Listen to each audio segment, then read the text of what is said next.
If you're still looking for a standout summer read or anticipating the autumn months to get inside, grab a book and just chill, you definitely want to make some room on your shelves for this one.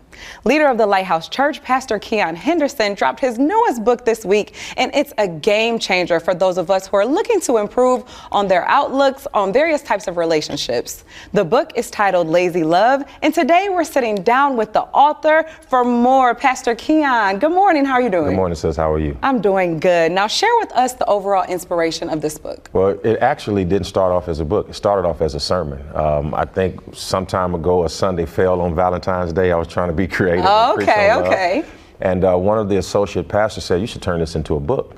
And so the substratum of the idea was, I read a scripture that said that we should not be sluggish, right? And it was talking about love in the book of Hebrews. So I looked up the word sluggish. It said sloth. Well, we all know the book of Proverbs talks about the sloth. So I look up the sloth and find out that the animal that moves so slow, famously moves so slow, is not actually a slow animal. It's an animal that moves slow because of the diet that it eats. The leaf that it eats actually slows down its movement.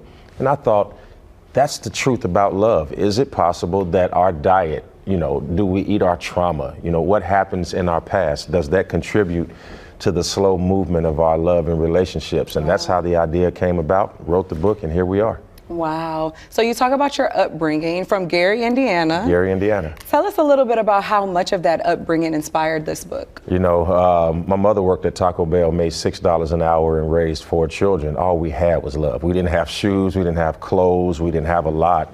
She raised us off of love. But here's the deal. What I recognized in that is that the only thing I remember about those times was how much she loved us. I don't remember how many pairs of shoes I had. I don't remember, much about any of those things, but it was the love that I remembered. So that actually did prompt me to have this experience. If I can add, though, when I was younger, my mother took me to the doctor because of chest pain. And when I get to the doctor, they put this apparatus on me and they monitor my heart for 2 weeks. And they told my mom that I had a hole in my heart the size of a quarter. So I went through that. They said I would never play sports. They said I'd never be able to be active. And I went on to do all of those things. I remember asking my mom, I said, Mom, does that mean I won't be able to love? She still reminds me of that as a kid. So that's who I was growing up, and that's who I am now. Wow. So speaking of love, you start the book off with a letter to your wife. So beautiful. I stayed up all night last night listening to the book on Audible for sure. So tell us a little bit about how she helped reshape your outlook on love, and speak about the intro to the book. Yeah, because, we all learn to love from our parents. Every baby learns to love from our parents. Now, once we are loved by somebody who has gone through an imperfect circumstance, the truth is we inherently take that trauma on ourselves, and we love people the way we were loved. Yeah. Well, sometimes in life, like I did when I met my wife, somebody comes along and loves the imperfect version of you. You see, if I have to be perfect for you to love me, that's lazy. You have to love me in spite of my flaws, like I have to love you in spite of yours. I did an interview earlier. Somebody asked me, what do you believe about this 50-50 thing as it relates to relationships? I totally disagree with the premise, because if you bring 50 and I bring 50, what happens when you wake up one day and life has been terrible and you only have 30? Do I only bring 50 and then we have a 20% deficit? I believe that it is my job and your job to bring whatever's necessary. So if you got 20, I've got 80 today. Tomorrow you've got 80, I'll bring the 20. We've got to meet each other where we can, not just in the middle, but where we can.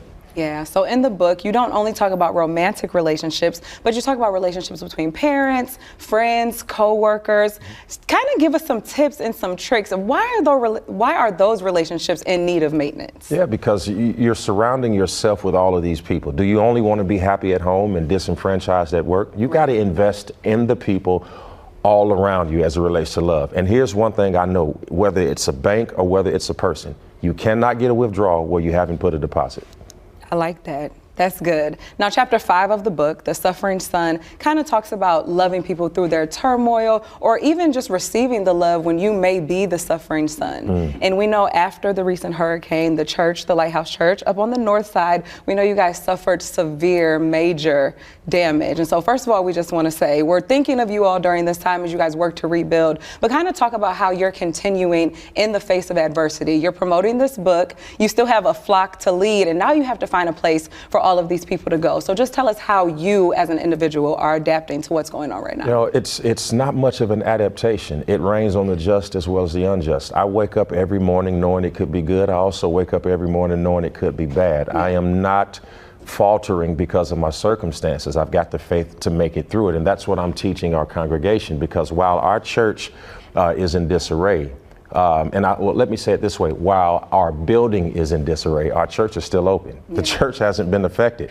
We still have our members. Nobody died in the storm. We haven't gotten any fatalities. We're still happy. We're still healthy. We're still whole. We're still feeding the hungry. We're still clothing the naked. As of the time of this interview, we still have 700 kids coming to our back to school program this Friday. The church is wide open.